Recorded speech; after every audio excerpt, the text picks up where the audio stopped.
La béatitude de la pauvreté, c'est la béatitude intérieure, la dimension intérieure de la loi nouvelle. Le royaume s'adresse à ceux qui acceptent de changer leur cœur. Avoir un cœur pur, ce n'est pas vivre dans une impeccabilité idéale dont Jésus sait qu'elle n'est pas à notre portée. C'est beaucoup plus désirer les vraies valeurs, avoir faim et soif de la justice, c'est-à-dire du salut.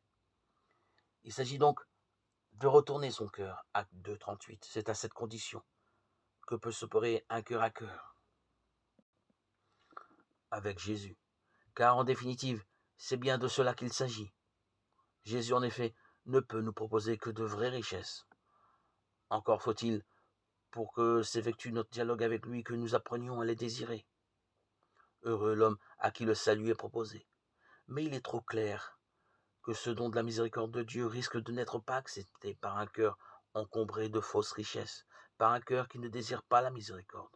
On ne donne pas à boire à un âne qui n'a pas soif, disaient nos grands-parents. Si un homme limite ses espoirs à quelques biens transitoires, de l'ordre matériel, affectif ou de l'ambition, s'il pense y trouver la béatitude, comment comprendrait-il l'espérance que sous-tend le mot heureux lancé par Jésus?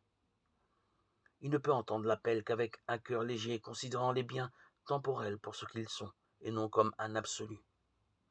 Un cœur léger, c'est un cœur qu'aucune chaîne ne retient. La pauvreté du cœur est la libération de soi qui permet d'accueillir la libération du Christ. Heureux les hommes qui l'acceptent, le royaume des cieux est à eux.